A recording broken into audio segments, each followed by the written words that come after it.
ओम नमो भगवते वासुदेवाय। ओम नमो भगवते वासुदेवाय। ओम नमो भगवते वासुदेवाय। नारायणं नमस्कृत्य नरं चैव नरोत्तमं देवीं सरस्वतीं व्यासं ततो जयमुदीरयेत्। नष्टप्रायेषु भद्रेषु नित्यं भागवत सेवया भगवतीरुत्तमश्लोके भक्तिर्भवति नैष्ठिकी। कृष्णाय वासुदेवाय देवकी नंदनाय च नंदगोपकुमाराय गोविंदाय नमो नमः। श्रीमद्भागवतम पहला स्कंद 12वां अध्याय और श्लोक संख्या 13 उसका परपोर्ट चल रहा है, जिसमें प्रभुपाद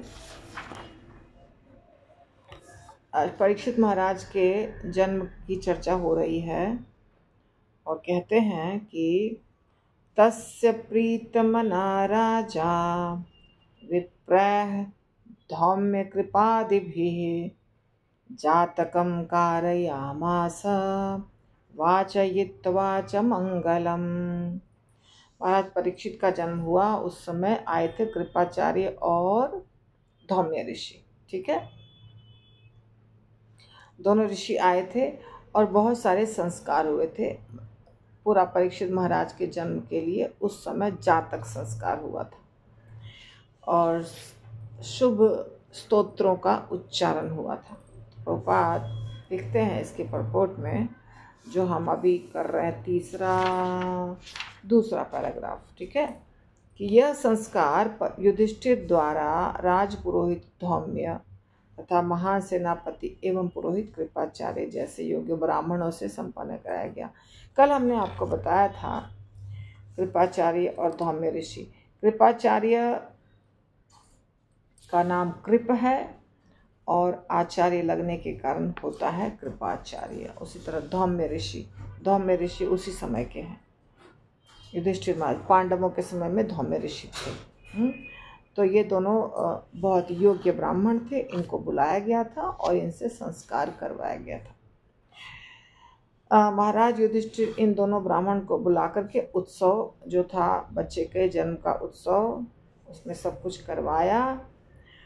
शुद्धिकरण अतएव सभी संस्कार अर्थात शुद्धिकरण की विधियां मात्र औपचारिकताएं या सामाजिक उत्सव नहीं है, अपितु अत्यंत व्यावहारिक है। धौम्य तथा कृप जैसे योग्य ब्राह्मणों द्वारा सरलतापूर्वक संपन्न कराए गए।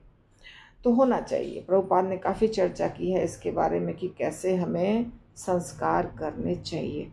संस्कार करने से ही व्यक्ति शुद्ध होता है। और छोटे बच्चे के जन्म से पहले कई संस्कार होते हैं, फिर जन्म के समय, फिर जन्म के बाद, अंत तक जो हमारा धर्म है, वैदिक संस्कृति है, उसमें संस्कार होते रहते हैं। और अच्छे ब्राह्मण से कराना चाहिए जिसको ज्ञान हो संस्कृत का, श्लोकों का, विधियों का, उससे कराना चाहिए। आजकल के ज़माने में ये नहीं मिलते हैं, बहुत मुश्किल है। अतएव इस पतित युग में आध्यात्मिक उन्नति के लिए गोस्वामी जन वैदिक अनुष्ठानों की अपेक्षा पांचरात्रिक विधि को वरीयता प्रदान करते हैं। तो पांचरात्रिक विधि आजकल चलती है, उसमें बताया गया अलग अलग तरीके से कैसे पूजा पाठ होता है, वो बताया गया है। वैदिक अनुष्ठान नहीं होकर के पांचरात्रिक विधि। अब इसके अंदर क्या है ये तो मुझे नहीं पता, क्योंकि हम तो इतना सारा शास्त्र नहीं पढ़ सकते। इस्कॉन में जो बताया गया है बस उतना हम लोग करते हैं। प्रभुपाद ने बताया उतना कर, कम से कम उतना करो। कृपाचार्य के पिता का नाम था सरदबन। कृपाचार्य महर्षि सरदबन के पुत्र थे और गौतम ऋषि के वंश में उत्पन्न हुए थे। गौतम ऋषि। तो उनका जन्म एक अकस्मात घटना कही जाती है। संयोगवश महर्षि सरदबन की भेंट हुई थी एक अप्सरा से जिसका नाम था जनपदी। जनपदी अप्सरा यानी स्वर्ग से आई थी। तो उससे मुलाकात हुई और सरदबन ऋषि का वीर्यपात हुआ। तो वीर्य 2 भाग में बट गया। अब ये पहले के ज़माने में ये सब होता था, आजकल तो कुछ नहीं समझ में आता हम लोगों को, लेकिन पहले होता था। तो उसमें से एक बन गया लड़का और एक बन गई लड़की, बालक और बालिका, जुड़वा बच्चे हुए पैदा। तो जुड़वा बच्चे जो हुए उसमें से एक हुआ कृप और एक हुई कृपि। कृप और कृपि। कृपि का विवाह हुआ था द्रोणाचार्य से, जहाँ तक मुझे याद है। देखती हूँ यहाँ पे कुछ लिखा है कि नहीं। तो कृपाचार्य हुए और कृप की बहन हो गई कृपि।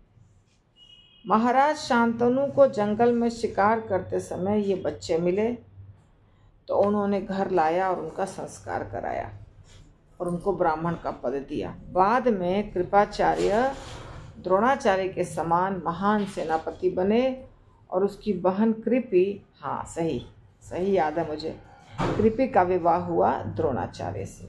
तो द्रोणाचार्य कृपाचार्य के हुए जीजाजी, आजकल के ज़माने के जो शब्द हैं जीजाजी, बहनोई। कालांतर में कृपाचार्य कुरुक्षेत्र के युद्ध में सम्मिलित हुए और दुर्योधन के दल में चले गए। बाद में तो कृपाचार्य दुर्योधन के पास चले गए थे ना। द्रोणाचार्य और कृपाचार्य दोनों दुर्योधन के पक्ष में थे।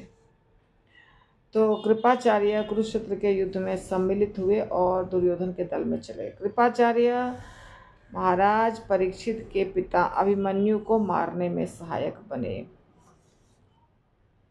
अभिमन्यु को छल से मारा गया था, तो उसमें सब बड़े बड़े लोग शामिल थे मारने में, तो कृपाचार्य भी थे। किंतु द्रोणाचार्य के समान ही महान ब्राह्मण होने के कारण वे अभी भी पांडव कुल द्वारा सम्मानित थे। जब दुर्योधन से द्यूत क्रीड़ा में हार कर पांडव बन गए, तो महाराज धृतराष्ट्र ने उनके मार्गदर्शन के लिए कृपाचार्य को नियुक्त किया।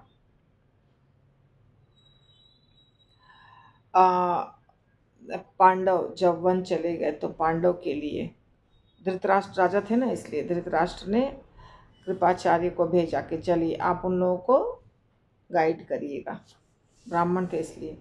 युद्ध समाप्त होने पर कृपाचार्य पुनः राजसभा के सदस्य बन गए और महाराज परीक्षित के जन्म के समय जन्मोत्सव को सफल बनाने हेतु आ गए। तो परीक्षित का तो जन्म बहुत लेट हुआ, तो उस समय कृपाचार्य की मृत्यु नहीं हुई थी।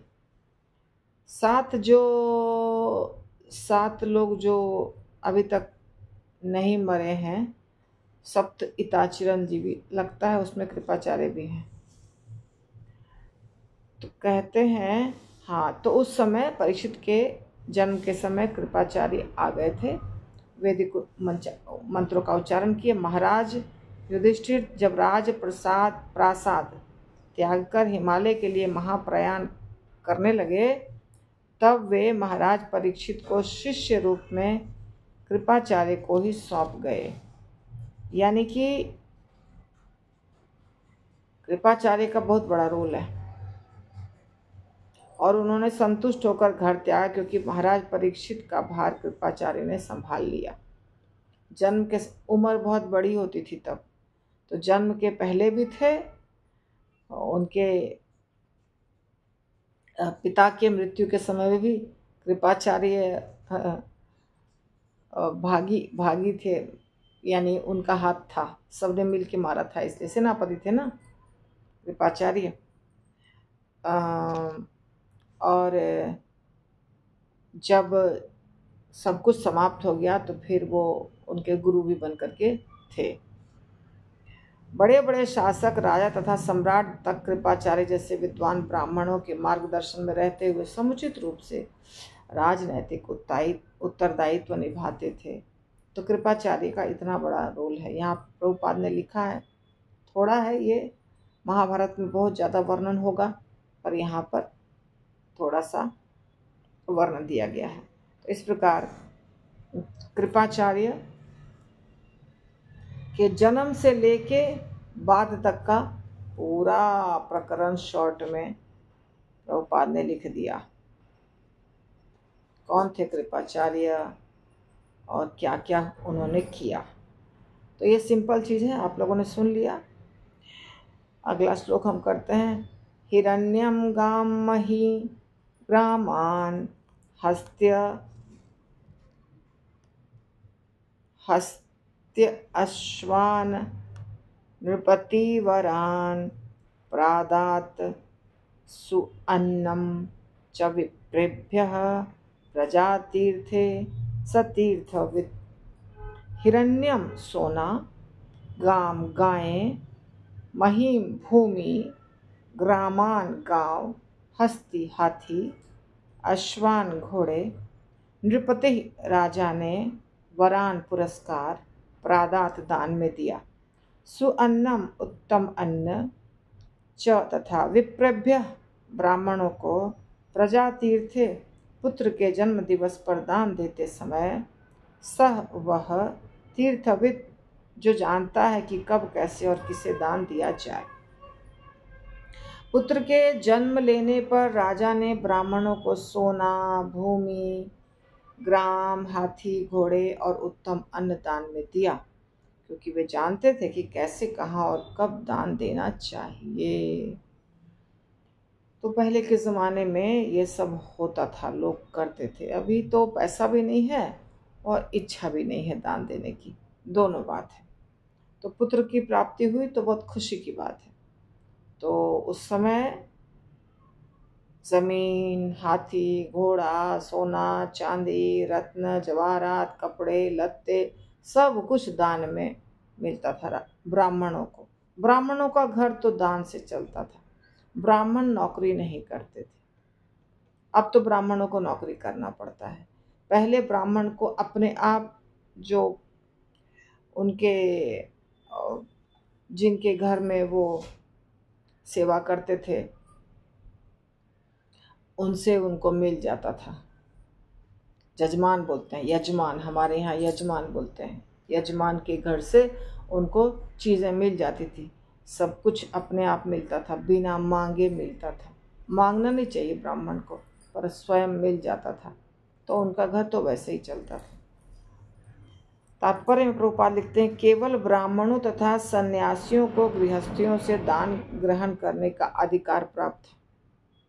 सही बात है, ब्राह्मण जाति को दान लेना चाहिए, ले सकता है, और सन्यासियों को, क्योंकि सन्यासी भी काम नहीं करते हैं और ब्राह्मण भी काम नहीं करते थे। अब ब्राह्मण काम करते हैं। तो ब्राह्मण काम नहीं करते थे मगर क्या करते थे? नौकरी नहीं करते थे, पर वो पुरोहिती करते थे। पुरोहिती ही कहते हैं ना, यानी कि वो जाते थे लोगों के घर पे, उनको कथा सुनाते थे और संस्कार इत्यादि कराते थे, तो वो उनकी सेवा होती थी। प्रचार करते थे भगवान के नाम का, और जितने भी कर्म कांड होते हैं वो करते थे, तो उससे उनको अपने आप धन प्राप्त होता था, दान मिलता था। और सन्यासी तो घर छोड़ के निकले हुए हैं, तो उनको तो दान मिलना ही चाहिए। उनका घर कैसे चलेगा? घर मतलब उनका तो घर नहीं है, पर उनका भोजन। इसके लिए सन्यासी को दान लेना चाहिए, सन्यासी और ब्राह्मण, परंतु कितना? जितना आवश्यक है उतना ही, ज़रूरत से ज़्यादा नहीं। और अगर ज़रूरत से ज़्यादा दान मिल जाता है ब्राह्मण को, तो फिर ब्राह्मण भी उसको आगे दान में दे देता है चीज़ किसी को। ऐसा होता था पहले। समस्त संस्कारों के विभिन्न अवसरों पर, विशेष रूप से जन्म, विवाह, मृत्यु संस्कारों के समय ब्राह्मणों को धन वितरित किया जाता है, क्योंकि ब्राह्मण ही मानव जाति की प्राथमिक आवश्यकता के लिए सर्वश्रेष्ठ सेवा प्रदान करते हैं। तो ये सारा फंक्शन है। जन्म शुभ कार्य है, शादी ब्याह शुभ है, और मृत्यु जो होता है, मृत्यु तो लोगों को नहीं अच्छा लगता है, परंतु फिर भी मृत्यु के समय संस्कार तो करने पड़ते हैं, जिसका नाम है अंतिम संस्कार। तो हर जगह संस्कार के समय ब्राह्मण लगते हैं और हर जगह ब्राह्मण को दान मिलता है। सोना, गांव भी, बड़ा कोई राजा है तो गांव दान में दे देते थे वो, गांव। और घोड़े, हाथी, धन, अनाज प्रचुर मात्रा में। तो ब्राह्मण गरीब नहीं होते थे, निर्धन नहीं होते थे, उल्टे उनके पास बहुत पैसा होता था और किसी को कमाने की आवश्यकता नहीं होती थी। उसके बदले में वो समूचे समाज को अच्छा ज्ञान प्रदान करते थे। देखिए, ब्राह्मण को शास्त्रों का ज्ञान होता है और समाज के दूसरे वर्गों को शास्त्रों का ज्ञान नहीं होता है उतना जितना ब्राह्मणों को होता है। इसीलिए ब्राह्मणों से पूछा जाता है कि अभी ये समस्या, जैसे अभी के ज़माने में भी ब्राह्मणों से लोग क्या पूछते हैं, एकादशी कल करें कि आज करें, पंडित जी बताइए तो एकादशी कब करें, दोनों दिन हो रहा है। अभी तो गूगल करते हैं हम, इसीलिए हमको पता चल जाता है, लेकिन पहले तो गूगल नहीं था। आज भी सबके पास मोबाइल है, मोबाइल नहीं है सबको पढ़ने नहीं आता है। पारना कितना बजे पारना करना है, या किस दिन एकादशी करें, या मेरा बच्चा बीमार रहता है इसका ज़रा कुंडली देख दीजिए क्यों रहता है, मेरे बेटे का विवाह नहीं हो रहा है क्यों नहीं हो रहा है। तो हर चीज़ के लिए ब्राह्मण के पास जाते थे। या फिर अभी मैं इस समस्या में हूँ, क्या करूँ, ये समस्या का उपाय नहीं दिख रहा है, या हमारे घर में सेवा नहीं हो रही है शालिग्राम शिला की, तो इसको क्या किया जाए। ऐसे क्वेश्चंस उठते थे और उसका निराकरण ब्राह्मण करते थे। तीर्थवित्त शब्द महत्वपूर्ण है क्योंकि राजा को पता था कि कहाँ और कब दान किया जाए। बुद्धिमान व्यक्ति को पता होता है, बुद्धिमान व्यक्ति को पता होता है कि दान जो हम कर रहे हैं उसका परिणाम हमको कैसा मिलेगा, किसको दान कर रहे हैं, पात्र कौन है, अपात्र कौन है, समय क्या है, क्या चीज़ दान कर रहे हैं, उसका प्रयोग वहाँ कैसे होने वाला है। ये सारी चीज़ें सबको नहीं पता होती। जिनको पता होती है वही ढंग से दान करता है। दान कभी व्यर्थ नहीं जाता, ना ही निरुद्देश्य। शास्त्रों के अनुसार दान उन व्यक्तियों को दिया जाता था जो अपनी आध्यात्मिक प्रबुद्धता के बल पर दान लेने के पात्र होते थे। तथा कथित, अब ये अलग टॉपिक चालू हो गया, अलग टॉपिक नहीं करना है। तो दान हमें भी दान सोच समझ के करना चाहिए। और शास्त्र में बताया गया है कि, भगवत गीता में बताया गया है कि दान कितने प्रकार के होते हैं, वो भी सतोगुणी, रजोगुणी, तमोगुणी, सब प्रकार के दान होते हैं। इसलिए सोच समझ के दान करना चाहिए। ग्रंथराज श्रीमद् भागवतम की जय, श्रील प्रभुपाद की जय।